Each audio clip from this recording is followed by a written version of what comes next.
Hi నమస్తే అండి. Welcome back to our channel. ఇవాళ పూరి జగన్నాథ్ గురించి తెలుసుకుందాము. పూరి జగన్నాథ్ ఆలయ చరిత్ర ఏమిటి, పూరి పట్టణాన్ని పూర్వం ఏమని పిలిచేవారు, అండ్ ఈ పూరిలో ఇప్పుడు జరుగుతున్నాయి కదా, పూరి జగన్నాథ్ రథయాత్ర జరుగుతుంది కదా, సో దాని గురించి కూడా తెలుసుకుందామండి. మన భారతదేశంలో పురాణ కాలం నుండి ప్రసిద్ధి చెందిన పట్టణాలలో పూరి ఒకటి. ఈ పట్టణం ఒరిస్సా రాష్ట్ర రాజధాని అయిన భువనేశ్వర్కి 60 కిలోమీటర్స్ దూరంలో ఉంది. ఈ పట్టణాన్ని పూర్వం పురుషోత్తమ క్షేత్రం అని, శ్రీ క్షేత్రం అని కూడా పిలిచేవారు. ఈ పట్టణంలో విష్ణువు జగన్నాథుని పేరిట కొలువై పూజలు అందుకుంటున్నాడు. ఈ ఆలయం వైష్ణవ దివ్య దేశాల్లో ప్రముఖమైనది మరియు హిందువులు అతి పవిత్రంగా భావించే చార్ధామ్ పుణ్యక్షేత్రాలలో ఒకటి.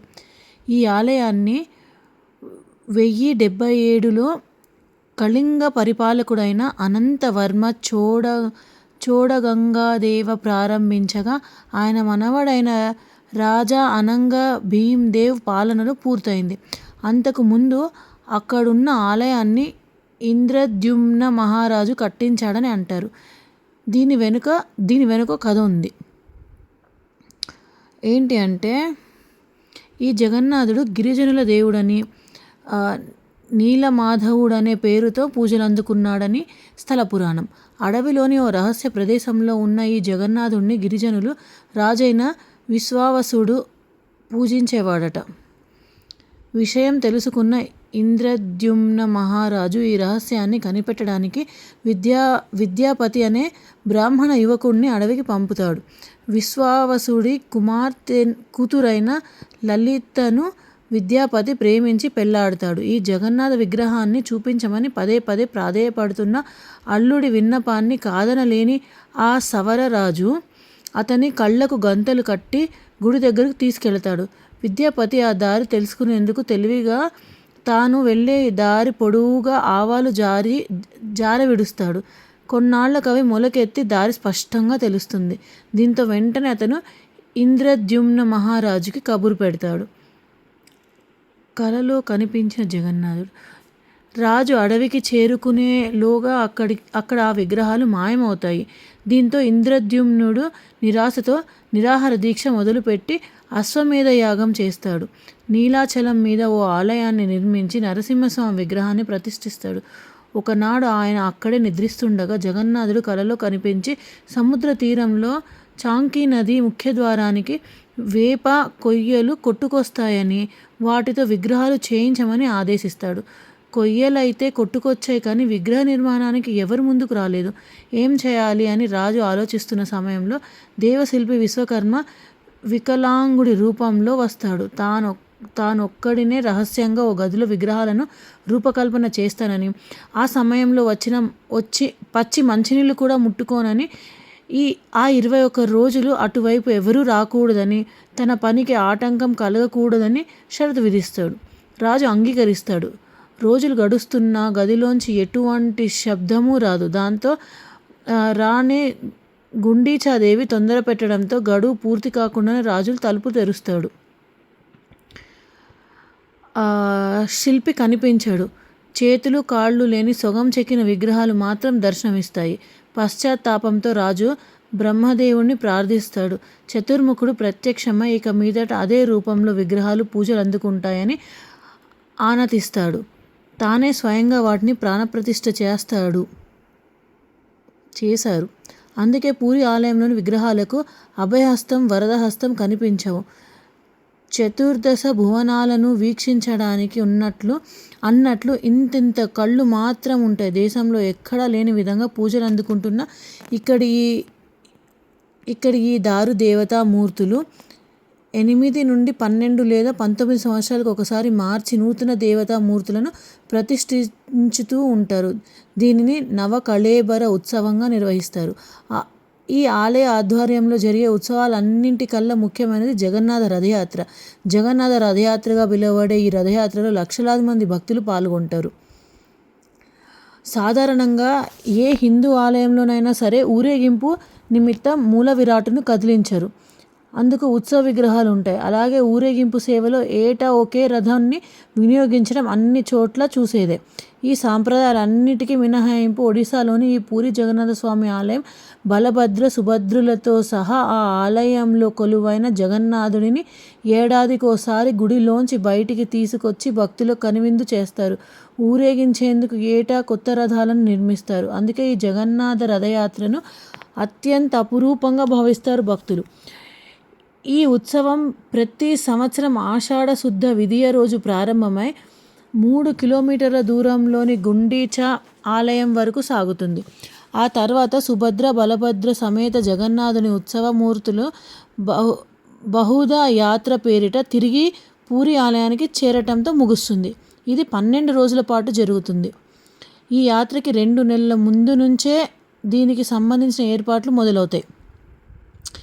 వైశాఖ బహుళ విదియ నాడు రథ నిర్మాణానికి కావలసిన ఏర్పాట్లు చేయమని ఆదేశిస్తారు పూరిరాజు. అందుకు అవసరమైన వృక్షాలను 1072 ముక్కలుగా ఖండించి పూరికి తరలిస్తారు. ప్రధాన పూజారి, 9 మంది ముఖ్య శిల్పులు, వారి సహాయకులు మరో 125 మంది కలిసి అక్షయ తృతీయ నాడు రథ నిర్మాణం మొదలు పెడతారు. 1072 వృక్ష భాగాలను నిర్మాణానికి అనువుగా 2188 ముక్కలుగా ఖండిస్తారు. వాటిలో 832 ముక్కల్ని జగన్నాథుడి రథం తయారీకి, 763 కాండాలను బలరాముడి రథ నిర్మాణానికి, 593 భాగాలను సుభద్రాదేవి రథానికి వినియోగిస్తారు. ఆషాఢ శుద్ధ పాడ్యమి నాటికి రథ నిర్మాణాలు పూర్తయి యాత్రకు సిద్ధమవుతాయి. ఇందులో జగన్నాథుడి రథాన్ని నందిఘోష్ అంటారు. 45 అడుగుల ఎత్తున ఈ రథం 16 చక్రాలతో మిగతా రెండింటికన్నా పెద్దదిగా ఉంటుంది. ఎర్రటి చారలున్న పసుపు వస్త్రంతో నందిఘోష్ అను అలంకరిస్తారు. బలభద్రుని రథాన్ని తాళధ్వజం అంటారు. దీని ఎత్తు 44 అడుగులు, 14 చక్రాలుంటాయి. ఎర్రటి చారలున్న నీలి వస్త్రంతో ఈ రథాన్ని కప్పుతారు. సుభద్రాదేవి రథం పద్మధ్వజం. దీని ఎత్తు 43 అడుగులు, 12 చక్రాలుంటాయి. ఎర్రటి చారలున్న నలుపు వస్త్రంతో పద్మధ్వజాన్ని అలంకరిస్తారు. ప్రతి రథానికి 250 అడుగుల పొడవు, 8 అంగుళాల మందం ఉండే తాళ్లను కడతారు. ఆలయ తూర్పు భాగంలో ఉండే సింహద్వారానికి ఎదురుగా ఉత్తరముఖంగా ఈ 3 రథాలని నిలబెడతారు. రథయాత్ర మొదటి రోజు మేళతాళాలతో గర్భగుడిలోకి వెళ్ళే పండాలు అని పిలువబడే ఇక్కడి పూజారులు ఉదయకాల పూజాధికాలు నిర్వహిస్తారు. శుభముహూర్తం ఆసన్నమవగానే మణిమ అంటే జగన్నాథ అని పెద్ద పెట్టున అరుస్తూ రత్నపీఠం మీద నుంచి విగ్రహాలను కదిలిస్తారు. ఆలయ ప్రాంగణంలోని ఆనంద బజారు అరుణ స్తంభం మీదుగా వాటిని ఊరేగిస్తూ బయటికి తీసుకొస్తారు. ఈ క్రమంలో ముందుగా దాదాపు 5.5 అడుగులు ఎత్తుండే బలరాముని విగ్రహాన్ని తీసుకొస్తారు. బలభద్రుణ్ణి చూడగానే జయ బలరాం, జయ జయ బలదేవ్ అంటూ భక్తులు చేసే జయ జయ ధ్వానాలతో ఆ ప్రాంతమంతా మారుమోగుతుంది. బలరాముని విగ్రహాన్ని ఆయన రథంపై తాళధ్వజంపై ప్రతిష్ఠింపజేస్తారు. అనంతరం ఆ స్వామి విగ్రహానికి అలంకరించిన తలపాగా, ఇతర అలంకారాలను తీసి భక్తులకు పంచిపెడతారు. వాటి కోసం భక్తులు ఎగబడతారు. అనంతరం ఇదే పద్ధతిలో సుభద్రాదేవి విగ్రహాన్ని కూడా బయటికి తీసుకొచ్చి పద్మధ్వజం అనే రథం మీద ప్రతిష్ఠిస్తారు. ఇక ఆ జగన్నాథుని దర్శించుకునే క్షణం ఎప్పుడెప్పుడా అని తహతహలాడుతూ ఉంటారు భక్తులు. దాదాపు 5 అడుగులు 7 అంగుళాలు ఎత్తుండే జగన్నాథుడి విగ్రహాన్ని ఆలయ ప్రాంగణంలో నుంచి బయటికి తీసుకువస్తుండగానే జయ హో జగన్నాథ అంటూ భక్తి పారవశ్యంతో జయ జయ ధ్వానాలు చేస్తారు. ఇలా 3 విగ్రహాలను రథాలపై కూర్చుండబెట్టే వేడుకను పహాండి అంటారు. ఈ దశలో కులమత భేదాలు లేకుండా అందరూ జగన్నాథుడి విగ్రహాన్ని తాకవచ్చు. ఈ 3 విగ్రహాలను తీసుకువచ్చే వారిని దైత్యులు అంటారు. వీరు ఇంద్రద్యుమ్న మహారాజు కన్నా ముందే ఆ జగన్నాథుడిని నీలమాధవుడి రూపంలో అర్చించిన సవరతెగ రాజు విశ్వవసు వారసులు. ఆలయ సాంప్రదాయాల ప్రకారం ఊరేగింపు నిమిత్తం మూల విరాటులను అంతరాలయం నుంచి బయటికి తీసుకువచ్చి రథాల మీద ప్రతిష్ఠింపచేసే అర్హత వీరికి మాత్రమే ఉంటుంది. సుభద్ర, జగన్నాథ, బలభద్రులు రథారూఢులై యాత్రకు సిద్ధంగా ఉండగా పూరి సంస్థానాధీశులు అక్కడికి చేరుకుంటారు. జగన్నాథుడికి నమస్కరించి రథం మీదకి ఎక్కి స్వామి ముంగిట బంగారు చీపురుతో శుభ్రం చేస్తారు. ఈ వేడుకను చరాపహార అంటారు. అనంతరం స్వామిపై గంధం నీళ్లు చిలకరించి కిందికి దిగి రథం చుట్టూ 3 సార్లు ప్రదక్షిణ చేస్తారు. ఇదే తరహాలో బలరాముని, సుభద్రాదేవిని అర్చించి వారి రథాల చుట్టూ కూడా ప్రదక్షిణ చేస్తారు. అనంతరం రథాలకు తాత్కాలికంగా అమర్చిన తాటి మెట్లను తొలగిస్తారు. ఇక యాత్ర మొదలవడమే తరువాయి. జగన్నాథుని రథం మీదుండే ప్రధాన పండా నుంచి సూచన రాగానే కస్తూరి కళ్ళాపి చల్లి హారతిచ్చి జయ జగన్నాథ అని పెద్ద పెట్టున అరుస్తూ తాళ్లను పట్టుకొని రథాన్ని లాగడం మొదలు పెడతారు. విశాలమైన బోడోదండ అని పిలువబడే ప్రధాన మార్గం గుండా ఈ యాత్ర మందగమనంతో సాగుతుంది.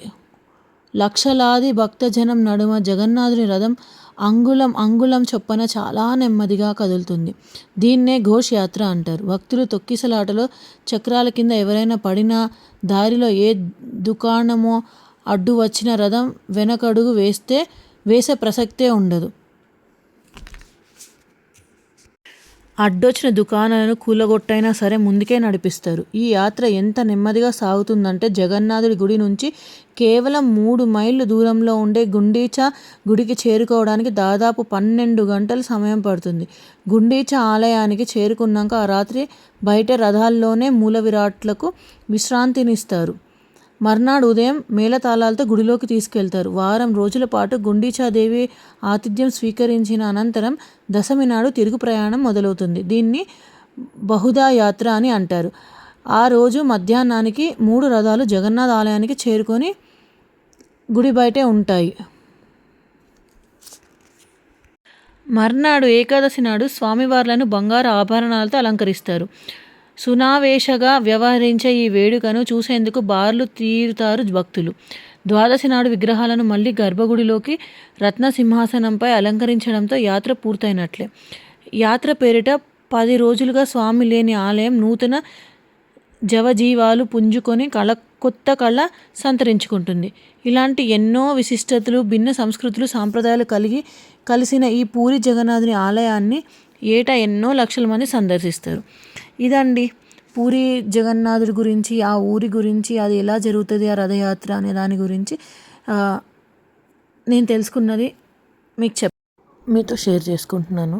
అండ్ ఈరోజు ఏంటి అంటే, మనం పూరికి వెళ్ళి అక్కడ పూజ చేసుకోలేని వాళ్ళు ఇంట్లోనే దేవుణ్ణి ప్రతిష్ఠించుకొని కృష్ణుడిని పెట్టుకొని కృష్ణుడి ముందు పిండి దీపాలు పెట్టి విష్ణు సహస్రనామం కానీ, విష్ణు అష్టోత్తరం కానీ చదువుకొని, కృష్ణుడి కానీ చదువుకొని తులసి దళాలతో పూజ చేసుకుంటే చాలా మంచిదండి. సో అక్కడికి వెళ్ళి చేసిన ఫలితం వస్తుంది అనమాట. ఇది ఆషాఢ శుద్ధ విధి అంటే వారాహి నవరాత్రుల 2వ రోజు కూడా కదా.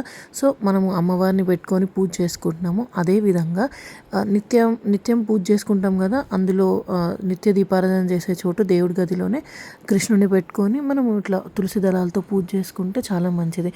వచ్చే సంవత్సరం ఈరోజు చేసుకుంటే వచ్చే సంవత్సరానికి అన్ని బాధలు తొలగిపోయి ఆయుర ఆరోగ్యాలతో చల్లగా ఉంటామని ప్రతీతి అండి. మిస్ చేసుకోకుండా ఈరోజు జస్ట్ పూజ అయినా చేసుకొని దేవుని తలుచుకుంటారని దేవుడికి ప్రసాదం కింద పండ్లు పెట్టి వడపప్పు, పానకం, చలివిడి పెట్టి దేవుడికి పిండి దీపాలు పెట్టుకొని అష్టోత్తరం కానీ, సహస్రనామం కానీ చదువుకొని దేవుణ్ణి మనము ఇలా గుర్తు తెచ్చుకుంటే దేవుణ్ణి మనము పూజ చేసుకుంటే చాలా మంచిదన్నమాట. ఇదండి నేను తెలుసుకున్నది. Hope you like the video. అందరికీ దేవుని ఆశీస్సులు ఉండాలని కోరుకుంటూ సెలవు తీసుకుంటున్నాను. Thank you so much.